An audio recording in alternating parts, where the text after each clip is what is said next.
I'm tired of method dressing. That's a lie. Well, more like an exaggeration. But hi, welcome or welcome back if you have been around the block a couple of times with me. My name is Alyssa.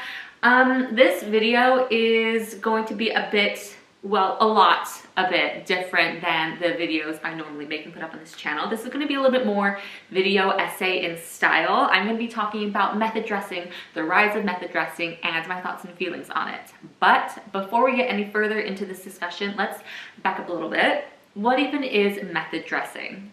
Method dressing is when an actor pays homage or makes reference to the movie they're promoting through clothing and through styling choices at different events like premieres, photo shoots, etc.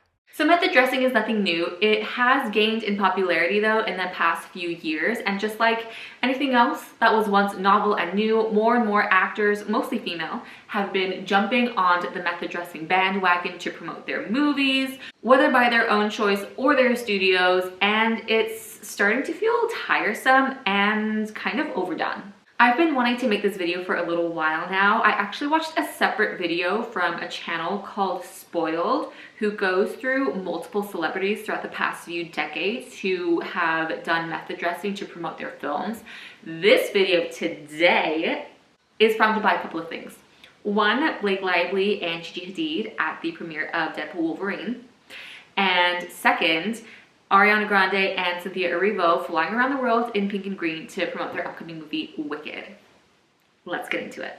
Like I mentioned, method dressing is nothing new. It's only gained in popularity in the past few years, mainly in part due to Margot Robbie's promotion of her movie Barbie in 2023 by referencing classic looks in premieres, red carpets, press events, photo shoots, photo calls, etc., etc. She truly embodied Barbie, which generated a ton of press for the film. Now, a lot of people credit her for being the pioneer of method dressing, but I present to the court as evidence to the contrary, Zendaya Coleman. Zendaya is well known for being a fashion icon, along with being an actor, obviously. She and her stylist or image architect, Law Roach, have pretty much cemented her status as being an iconic fashion girly. I did a whole video about that, check it out. Her first foray into method dressing was at the premiere of the Spider-Man 2 movie. What is that? Spider-Man No Way Home?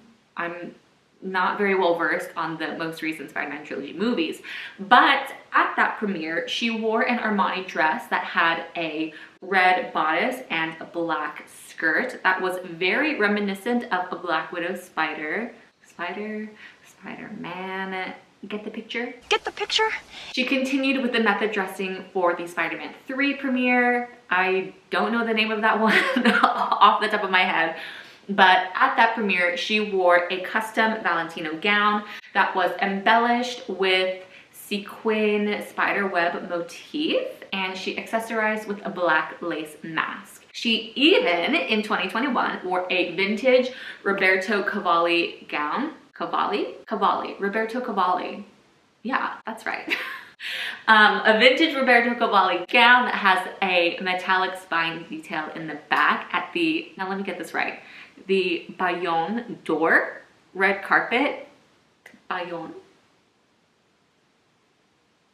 which people online connected to be a reference to the Spider-Man villain Dr. Octopus or Doc Ock from the original Spider-Man 2 movie. After that, she starred in the Dune movies, the second of which especially made headlines for her method dressing, most notably the vintage Terry Mugler metal suit. But even for the first one, she incorporated method dressing, like at the Venice Film Festival, I believe.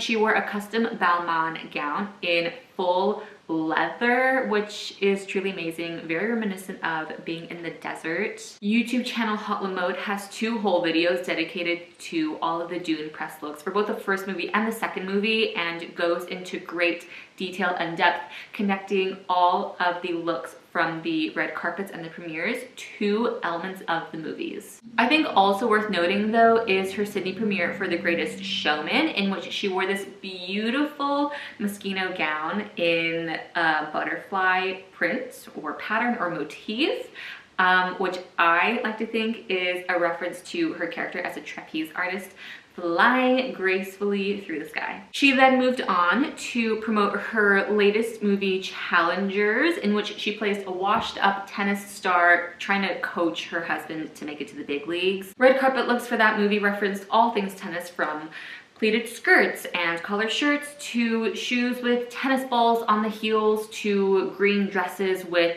tennis player silhouettes on them. And while it was fun to watch, I didn't realize until after the movie had premiered, and I haven't seen the movie yet if I'm being completely honest, and when the fanfare was all over, that I realized I wasn't actually all that interested in what she had to wear anymore, at least specifically for this movie only. I will always be interested in what Zendaya has to wear. It was just specifically for this movie, I realized I'm not all that interested. For Dune and for Spider-Man, even for The Greatest Showman, it was fun watching her reference her own movies for her red carpet looks. It was creative, it was unique, it was subtle and nuanced. And maybe she truly finally outdid herself with that vintage Terry Mugler full metal suit, making it an almost impossible act to follow. Maybe it was because I was much less interested in seeing Challengers than I was interested in seeing the Dune movies or the Spider-Man movies. Or maybe this act of method dressing was finally becoming tiresome and overdone and uninspired. Maybe a little bit cliche. And again, Spoiled's video does a much better job than I ever could going into some of the history of the relationship between films and the press around them. He mentions how in the 50s and 60s, which was kind of like the golden age of Hollywood, the actors would work with the costume designers of the movies to dress them for the premieres, the press events, etc., etc. And sometimes they would even pull looks straight from the movie itself. For example, Madonna. Is it Madonna? Marilyn Monroe. What the fuck? For example, Marilyn Monroe wore this gold halter gown with a plunging neckline that was actually worn in her movie Gentlemen Prefer Blondes, although it's only seen from the back because the movie execs thought it was too scandalous, too revealing, but then she wore it to some events anyways. It's a great thrill, and I'm very appreciative to everyone who's made this possible. In more recent history, we've had a bit of a lull in the method dressing between that period, the 50s and 60s, and the early 2010s. Some examples, though, include Gina Davis in this baseball dress, which I think is by Nicole Miller for her 1992 movie, A League of Their Own. Drew Barrymore in this Renaissance-style dress at an after party for her movie Ever After in 1998. Olivia Newton-John and John Travolta for their movie Grease, and the barest of references by Reese Witherspoon for the premiere of her movie Legally Blonde. Truly doing the bare minimum. I would even put in this list Kate Hudson at the premiere of her movie How to Lose a Guy in 10 Days in this dress that has a low back like the dress she wears in the movie. Now, this video isn't meant to be a deep dive into all the different examples of method dressing in Hollywood, so I'm not going to talk in depth about all of them. I will, however, quickly run through all of the examples I could find to get up to present day. Lily James for the premieres and photo calls of Cinderella in 2015. Angelina Jolie and Elle Fanning for the premieres of both Maleficent movies in 2014 and 2019, respectively. Anya Taylor-Joy for press and the premiere of Last Night in Soho in 2021. Ana de Armas in a pink halter top gown by Louis Vuitton for the 2022 premiere of Blonde, reminiscent of the iconic scene from 7 Year Itch. Zoe Kravitz in this cat corset dress by Oscar de la Renta for the 2022 premiere of The Batman. Jenna Ortega for press and the premiere of Wednesday Season 1 in 2022. Halle Bailey for the premiere events for The Little Mermaid 2023. The cast of the Super Mario Bros. Movie in 2023, although Anya Taylor-Joy and Jack Black look like they're really having fun with it. Charlie Day and Chris Pratt in green and red suits respectively, though, are kind of just doing the bare minimum, which, you know, what else would you expect from unassuming straight white men? And then we have Emma Stone for Poor Things in 2023, Anya Taylor-Joy in vintage Paco Rabanne for the 2024 premiere of Furiosa, a Mad Max saga. And let's not forget Blake Lively's whole press tour for her movie A Simple Favor in 2017. So you might be asking yourself, why method dressing?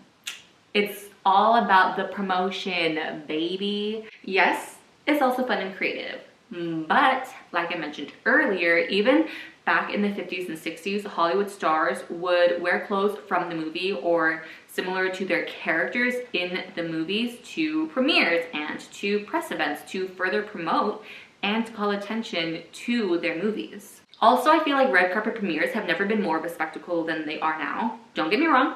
People back in the day would still dress nicely, but I feel like it's nothing compared to the big dramatic looks we see on the red carpets. Custom gowns, fresh off the runway looks, vintage poles. Oh, slay. Like the 90s and early 2000s were kind of blah for red carpet fashion. Is that a hot take? But in a way, I kind of see it as sweet and innocent. Like celebrities did not have the pressure back then like they do now to further be on the job, to further work promotion at the premiere, like when their job is done. Like, can we just appreciate this photo of Kaylee Cuoco at the premiere of The Notebook in 2004 wearing a denim jacket, a low-cut V-neck plain black t-shirt, low-waisted black pants, and flats? I mean, she's not the star of this movie. She's not in this movie at all. But this would never fly on the red carpet today, which kind of proves my point. They could relax more. They could just put on a nice cocktail dress or a tie and show up and just hang out with their co-stars.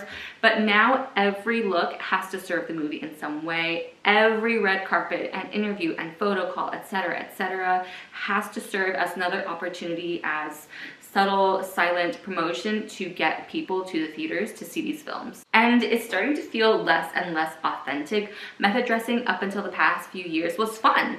It was natural, it was a treat. We didn't see it all that often. Now it just feels like a cash grab because Hollywood execs and marketers know how much buzz method dressing will generate for their movie, which means more people buying tickets, which means more people going to the theaters, which means more money lining their pockets. And don't get me wrong, I get it. Films are expensive to produce and fewer people are going to see movies in theaters, in part due to the rise of competing streaming services, but then also in part due to the fact that Hollywood kind of sucks right now. Let's not get it sick and twisted. They're running out of ideas and they're just pumping out unnecessary sequel after superfluous remake, after useless reboot. We're all getting tired of it. So excuse me if I'm a little bit skeptical about the motives of the film industry, but they are at least just trying to recoup their losses and break even, which even then could be tens of millions of dollars. And any bit of promotion to get people into theaters could help.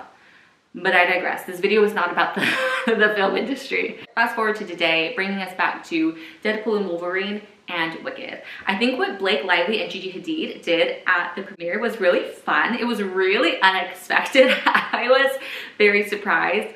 I really loved Blake in that red catsuit, that skin-tight jumpsuit, which I think was Atelier Versace. I know some people didn't like it. I actually really liked it. I thought she looked great in it. She looks great in almost everything. Gigi Hadid, I feel like, was a little less committed to the bit, but I mean, you know, she also stunning in that Miu Miu set, so I'm not complaining. Now, Wicked doesn't come out until November, and press hasn't even technically started yet. But that hasn't stopped Ariana Grande and Cynthia Erivo from taking advantage of every opportunity they're seeing together out in public to put on a pink and green show. And this is where I take issue. The first instance I could think of with Ariana Grande and Cynthia Erivo doing their method dressing for Wicked was at the Oscars of this year, 2024, in which Ariana wore a custom pink Giambattista Valli column dress with like a, what do you call it? Like a, what is it called? It's kind of like a cape or a robe that she held. I'm doing this because she held it down here so that it could mimic the illusion of volume around the hips. Kind of like it's a full skirt or there are peignets at the side. And Cynthia, what did Cynthia wear? She wore a dark green custom Louis Vuitton gown that has big poofy sleeves and ruffles down the back. Next came CinemaCon in Las Vegas around the same time, and Ariana wore a strapless pink mini dress in the silhouette of a flower, and Cynthia wore a green off-the-shoulder top and green thigh-high boots. I also found in researching this video they wore matching jackets to the Super Bowl back in February. The Super Bowl. In February. Wicked comes out in November. Like, to me, it doesn't make sense. It feels out of place. And I think what gets me is the fact that to me, it feels like they're trying both way too hard and not hard enough, because I feel like these outfits could exist anywhere in any color. It doesn't really give Wicked, with the exception being their Oscars looks, which even then is pretty lackluster in terms of method dressing. Like, it's not creative, it's just pink and green. They're just wearing pink and green outfits. There is no subtlety, there is no nuance. It's the barest hint of a reference. It's also starting earlier and it's all over the place. Literally. Ariana and Cynthia were seen most recently, at least in terms of when I'm filming this video, we're seen at the Olympics in Paris this year at the opening ceremony, and then watching one of the events. At least with Margot Robbie and Barbie, it was all at premieres and press events, of which there were many, which is why we got so many looks. And Barbie does have a decades-long history, giving Margot and her stylist, Andrew Mukamau,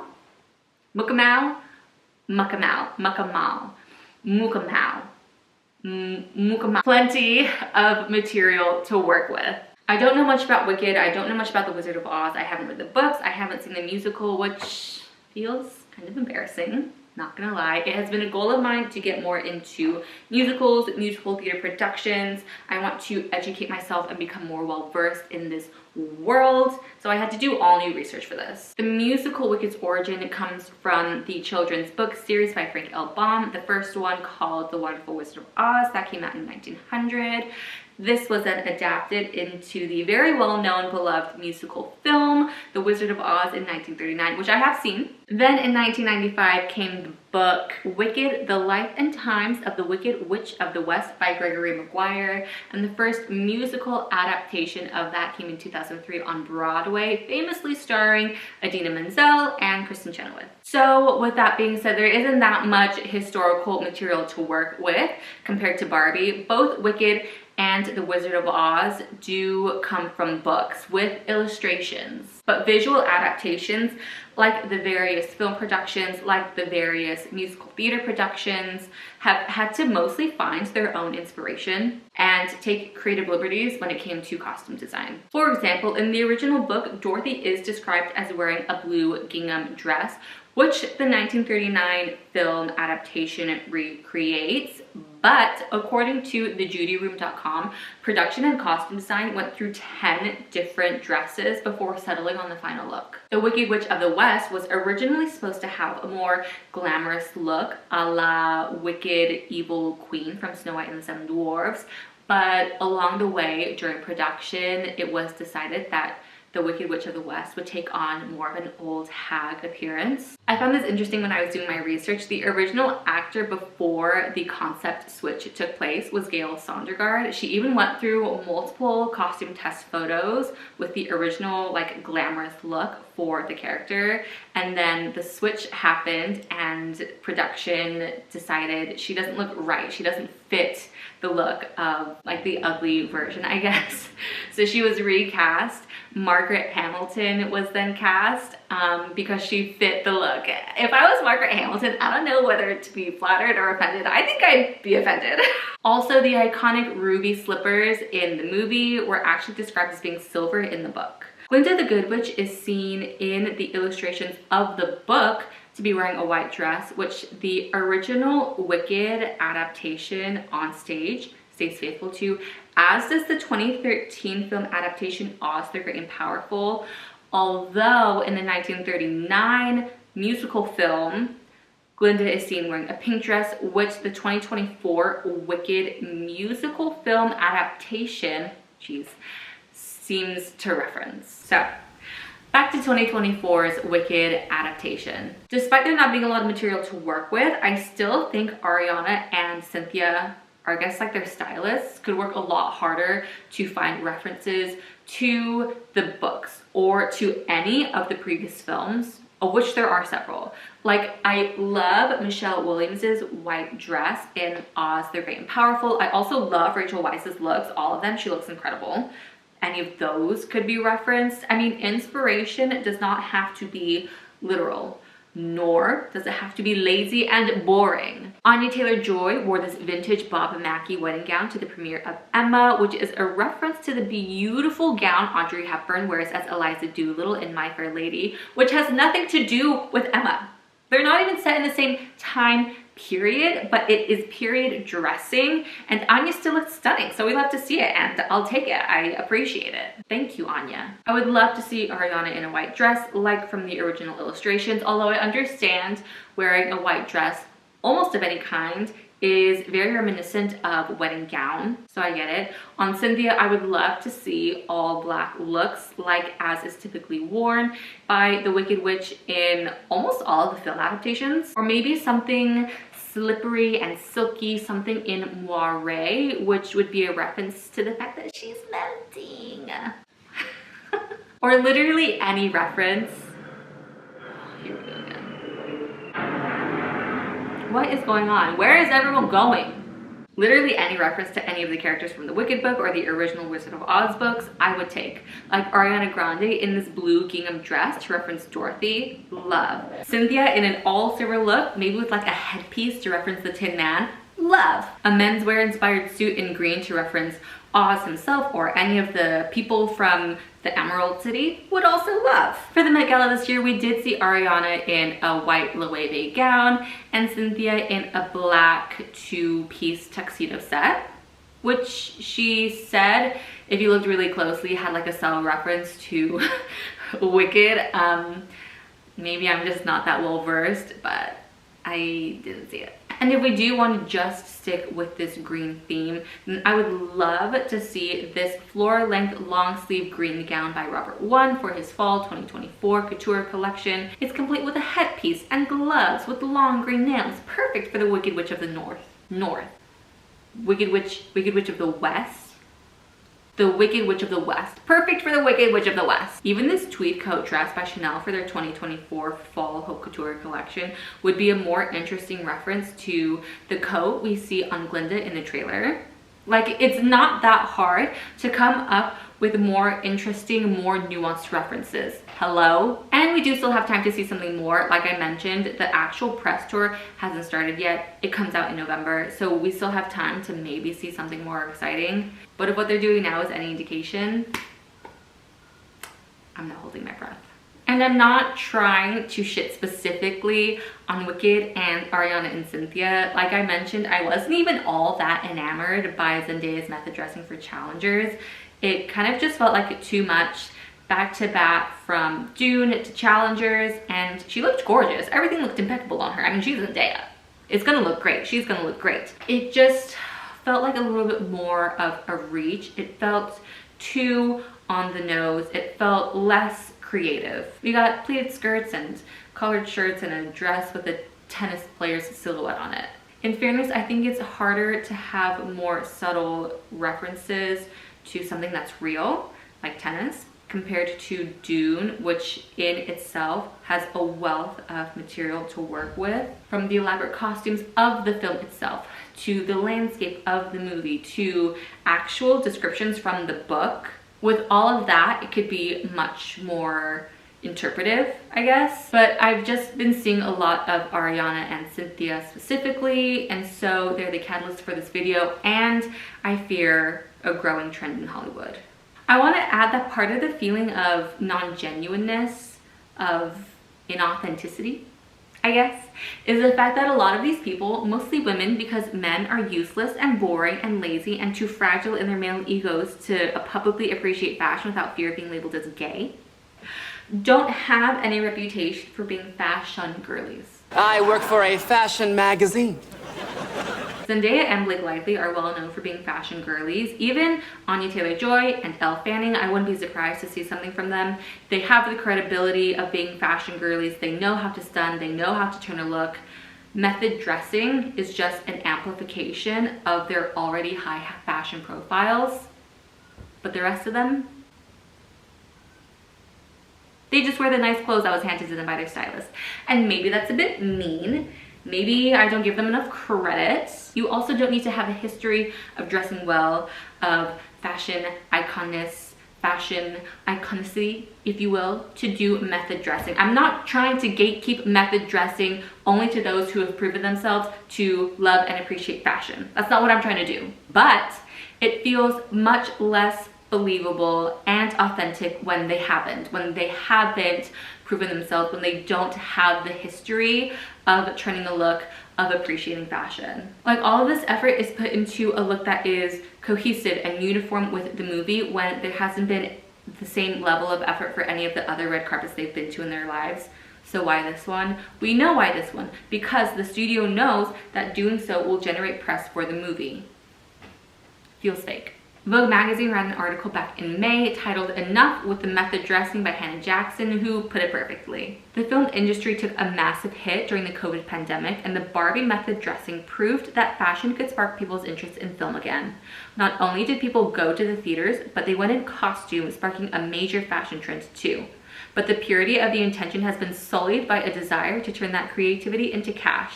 By encouraging or requiring actors to tap into their characters, studios have managed to suck the joy out of method dressing and force actors to re-embody their characters long after filming wraps. Perhaps we're all just better off dressing as ourselves. I'll just suck the fun out of everything. I do not suck the fun out of everything. Fun sucker! So, in conclusion, I think we're still going to see more of this method dressing trend. I don't think it's going anywhere in the near future. I think it's still on the rise to its peak. And then, like anything else, it will become less creative, less inspired, more banal and basic, like how we've already seen. And then with anything else, people will grow tired of it. And then the pendulum will swing in the opposite direction and it'll go like this. It'll decline into obsolescence. Give it another 20 years and the trend will be back. And again, I'm not truly tired of method dressing. I still love to see it when it actually works for the film, when I know it's not a blatant cash grab, when it's creative and nuanced. It will be interesting to see in the future how movies and stylists and actors continue to utilize method dressing to their advantage. If anyone can live up to Blake Lively's promotion of A Simple Favor or Zendaya's Dune looks, or if it'll just continue to be tired and boring. And I'm curious, I am genuinely curious to see Ariana and Cynthia as they get closer and closer to the premiere of Wicked when press actually starts. Even without the attempt at method dressing that they'll probably continue to do, I do still really want to see the film when it comes out. So that's the end of this video. I'm done talking now. Let me know in the comments what you think of method dressing, what your thoughts and opinions are, your feelings, what your favorite looks have been. Again, thank you for watching. Thank you for spending this time with me, and I'll see you again next time. Bye! Oh, my goodness. Oh, I'm so hot.